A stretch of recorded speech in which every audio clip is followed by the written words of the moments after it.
transformasi minda. Ini yang akan sama-sama kita bincangkan bersama dengan Ketua Pegawai Eksekutif Datuk Abdul Rahim Mat Noor bersama kita sekarang ini. Apa khabar, Datuk? Oh, baik, sini. Terima kasih kerana bersama dengan kami. Baik, Datuk, pertama sekali yang harus kita faham berkenaan dengan pelan tindakan transformasi minda ke arah negara bersih dan indah ini. Apa aspirasinya? Aspirasi kita sebagaimana yang disebut tadi, kita ingin mencapai status negara maju. Jadi mentaliti dan budaya serta sikap, tabiat dan sebagainya harus mempunyai mentaliti negara maju. Iaitu dalam aspek kebersihan dan juga alam sekitar, kita mestilah selari dengan status kita sebagai negara maju, seperti negara-negara maju lain, Jepun, Europe dan sebagainya. Jadi isunya sekarang inilah kita hampir mendekati dengan tahap negara maju, tetapi sikap, mentaliti dan minda kita masih lagi ke belakang, terutamanya dari segi kesedaran sivik dan juga tahap kebersihan dan budaya kebersihan negara kita. Jadi ini yang kita ingin cuba ubah, dan saya gunakan pelan transformasi minda ini sebagai salah satu daripada kaedah untuk kita membuat satu perubahan. Ini satu percubaan yang pertama dibuat negara kita, merubah minda ni, dan seterusnya satu yang sangat mencabar. Kita tahu proses transformasi minda ni mempunyai masa, selalunya adalah panjang, memerlukan masa yang begitu panjang. Jadi oleh kerana itu kita meletakkan pelan ini satu daripada tindakan-tindakan yang lebih spesifik dan berfokus untuk mencapai tahap itu. Ya. Apa pendekatan utama SW Corp supaya usaha untuk memasyarakatkan pengurusan pepejal ini bukan sekadar menjadi satu kempen advokasi biasa. Sebab kita tahu banyak lagi usaha lain sebelum ini yang membentuk advokasi begitu, dan ia tidak menjamin keberkesanan 100%. Kita telah pun develop ataupun membentuk satu kaedah yang kami pun telah cuba di dalam aspek-aspek yang lain, iaitu kaedah C4E. C4E bermaksud communicate, kita educate, kita engage, kita empower dan kita enforce. Jadi ini adalah satu pendekatan yang pada pandangan kami adalah komprehensif sekali untuk kita mencapai tahap itu. Kerana kita bukan saja mendidik, membuat kempen sebenarnya, tapi kita bersama-sama masyarakat, kita juga memberi tanggungjawab kepada masyarakat dan seterusnya kita enforce. Jadi ini adalah pendekatan yang pada pandangan saya, pada kami lah, memang sangat perlu dilaksanakan. Kalau tanpa program ini, contohnya macam kita dah ada banyak kempen saja tanpa engagement. Sebagai contohlah, kalau kita tidak turun padang bersama-sama mereka untuk melaksanakan, contohnya membuat kita semula ataupun membuat program-program kebersihan dan sebagainya. Contohnya macam kalau kata program gotong royong contohnya. Kalau kita tidak bersama-sama mereka ataupun kita tidak empower mereka, yang terjadi sebelum ini ialah dia buat program gotong royong, kita yang gotong royong ramai-ramai, agensi kerajaan semua buat, tentera, polis semua sekali, tapi masyarakat duduk berpeluk tubuh saja, tengok saja, habis-habis dia minum teh tarik, itu je.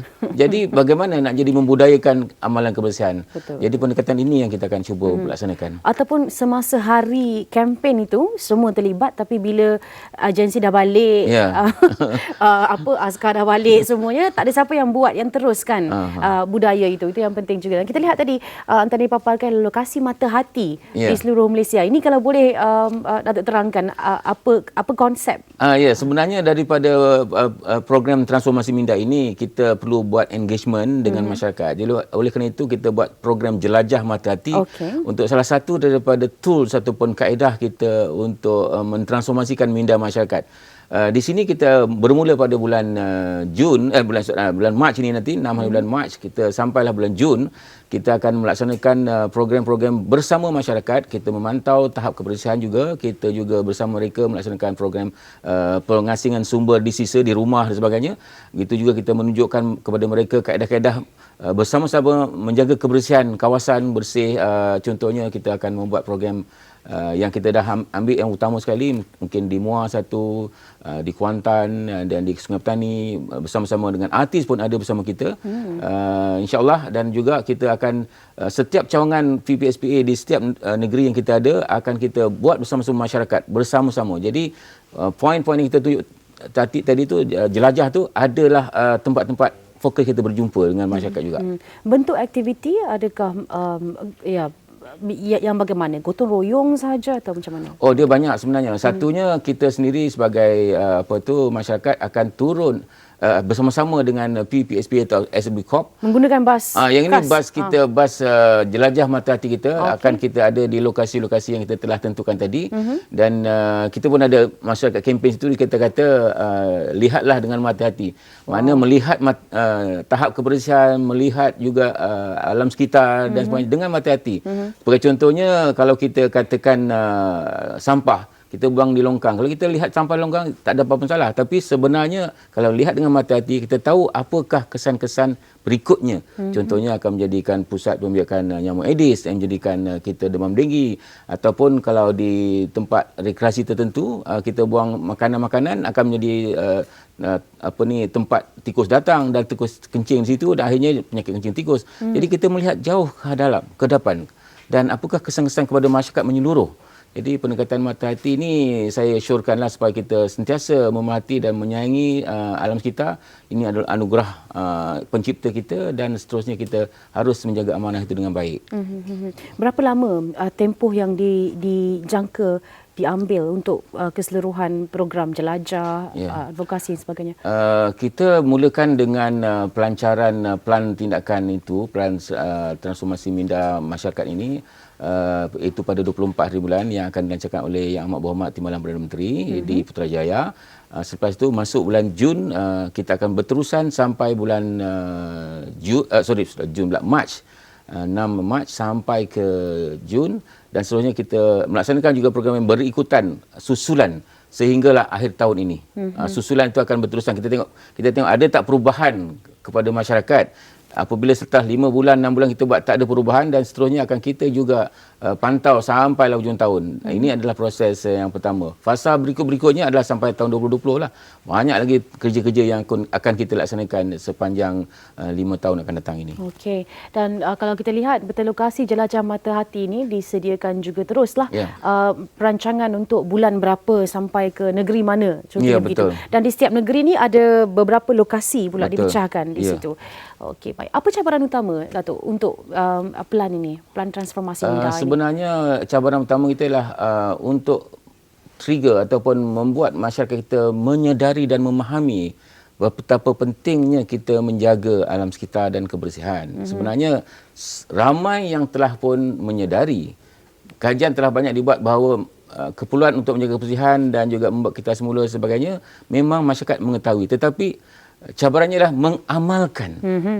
Di sini apabila kita di rumah sendiri berkatakan, sama ada kita buat tidak buat, tahap kebersihan dan juga tahap kita mengasingkan sisa dan mengasingkan buat kita semula dan sebagainya.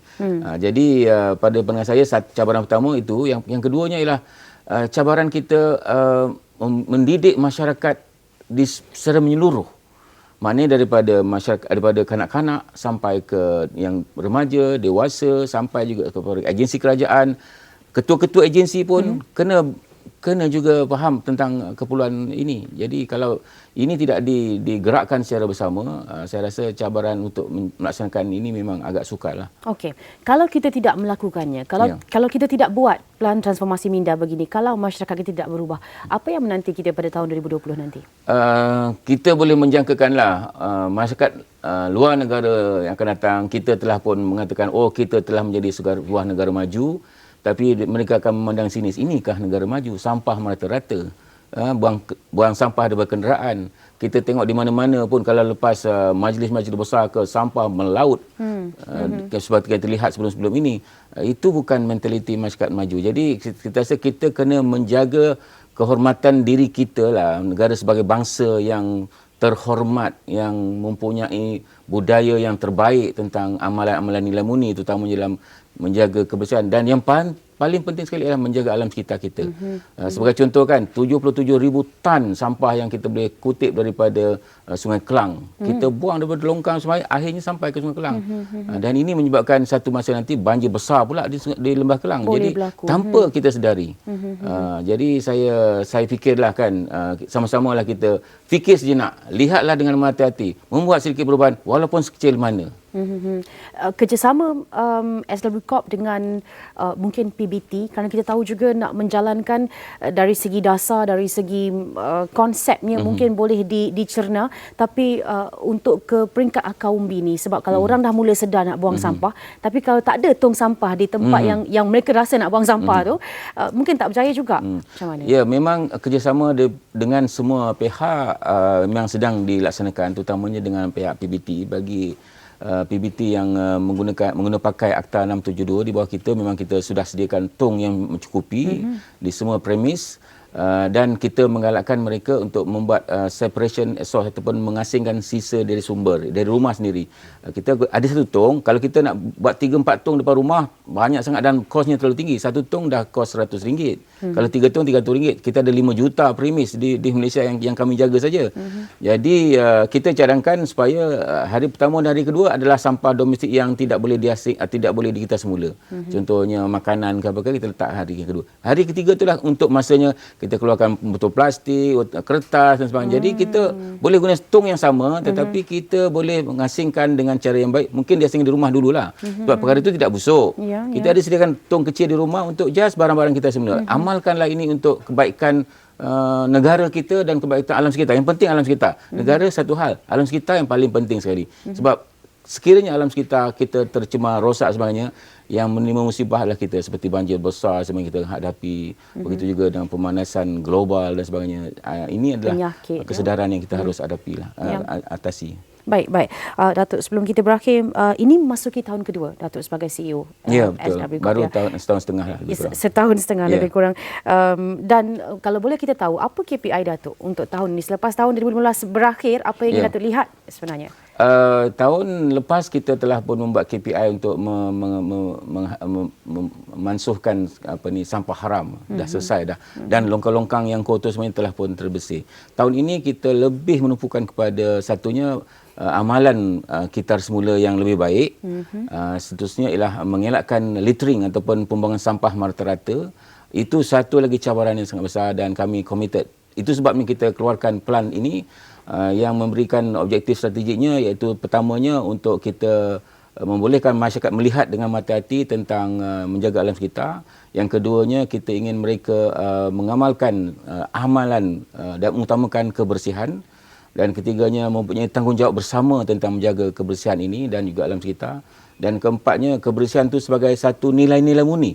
Kita mengatakan jelas dah, dalam Islam pun mengatakan kebersihan itu sebahagian daripada iman dan sebagainya. Kita dah tahu, tapi kita kena menghayati dan mengamalkan lagi. Dan yang kelimanya, kita ingin jadikan masyarakat yang berdisiplin dan patuh pada undang-undang. Jangan buang sampah merata-rata. Kita tak perlulah sampai sebuah negara yang jadi macam police state. Buang sampah terus denda 500. Kita terpaksa buat kalau masyarakat tidak boleh transformasi minda itu. Dan yang akhir sekali, kita mintakan mereka supaya menghargai sisa peja atau sampah ini sebagai sumber. Di negara lain dia tak panggil sisa dah, dia panggil sumber, sources. Dia dah panggil sources. Jadi itu menjadikan bahan untuk industri dan sebagainya. Sebagai contohnya, botol plastik itu kita boleh tukar kepada baju.